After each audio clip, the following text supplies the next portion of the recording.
commodified over generations, decades to mean something else.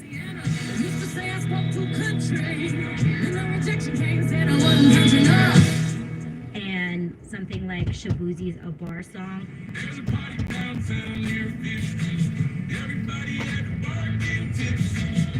Also occupying the space at the same time as a Morgan Wallen song and breaking records on the Billboard charts. I think that's much more of a revolutionary. And also Shabuzi himself kind of benefiting from the Beyonce effect of Cowboy Carter. He was a featured artist on Cowboy Carter. That's crucial.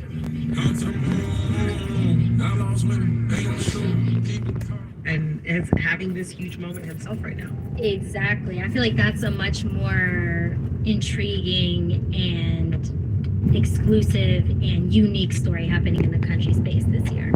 You're listening to It's Been a Minute from NPR. I'm Brittany Luce, talking about the songs of this summer with NPR music reporter Sydney Madden and NPR music editor Stephen Thompson.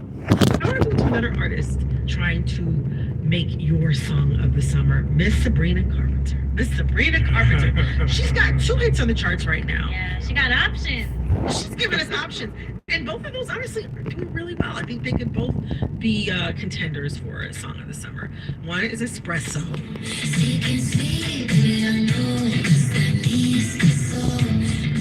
But also, please, please, please. You spoke earlier about Espresso. It seems like a very sweet song, but it's really about, like, well, I know that you peep that they're obsessed with you. There's a lot more fervent emotion below that song than in the lyrics than what it initially sounds like. And I also hear that with her following single, Please, Please. I want to know, what do y'all think? How y'all feel about Miss Sabrina Carpenter in these 2 songs? She's playing this year really, really smart because these 2 songs that we're talking about, they're both off of the forthcoming album of hers, Short and Sweet, which is due out in August. So that's going to be kind of like the punctuation of her summer. And then it's going to spearhead and ricochet to her going on tour. But yeah, exactly. Brittany, I think it's so smart how the songs are cheeky and frothy and cute. She's giving like coquette who's going to steal all of the cards and your eyes, right? And it's speaking to the potency of her songwriting or her collaborating art in the songwriting. It's the art of the switch up that plays really well with the TikTok generation. Like if you're trying to tell a story with a piece of audio and you want kind of a twist ending or a conflict, it's like, oh, cinnamon roll, who could kill you? You know, that's exactly what she's giving you, saying heartbreak is one thing. I beg you, don't embarrass me. Like she's singing it so sweetly, but it's also a threat and a promise, you know? Mm-hmm. Yes, and also too, I mean, there's also, I mean, you talk about her playing it smart. I can't necessarily speak to her intentions or to the, you know, the machinations of her relationship with Barry Keoghan, who is her boyfriend right now. But I mean, you know, he's kind of known as a little bit of a wild guy, and her releasing this song, Please, Please, Please, about like being in love with somebody that maybe you're like 90% sure about, but that last 10% is really sticking out like a sore thumb. And you're just like, whatever you do, please don't embarrass me. Mm-hmm. Like, also her putting him in the video, it's so smart. You get to benefit from like the halo effect of his fame and like the fame bubble that your relationship creates. But you also get plausible deniability.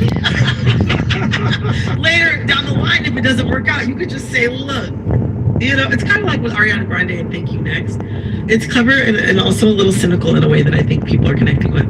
I mean, one thing that's really interesting to me about Sabrina Carpenter is she fits in with a little bit of a mini theme, which is the overnight sensation who's been doing this forever. Decade almost, yeah. Like Shabuzi. Sabrina Carpenter has been around for a really long time. She was a Disney Channel personality. Yes. She's put out a bunch of albums, and like all of a sudden it's like, oh, well, she just came out of nowhere with this frothy song. It's like, no, she has been figuring it out for years and years and years, and this is the year that all of the component parts come together. And that is also true of another name that I cannot believe we have not yet mentioned. Chapel Roan. Oh. I can name so many of her songs that have really popped. She has 6 songs on the Hot 100 right now. I know. I mean, and it's wild because like I remember when her Tiny Desk came out, and I had heard some of her songs. I really liked them, but seeing this moment happen for her, maybe having a moment that reminds me really of like Lady Gaga in like 2007, 2008, where it was like, hey, there's this like this cute girl doing all this weird stuff. Yeah. That's kind of cool, kind of fun, kind of strange. It's something that to me felt very unexpected. But Steven, I mean, I know you helped set up her Tiny Desk concert. I booked that Tiny Desk. I produced that Tiny Desk. Yes. I have been eating lunch off of that Tiny Desk concert for like 6 months. It has bought me so much credibility with so many of my friends. Wait, talk to me about how you think her song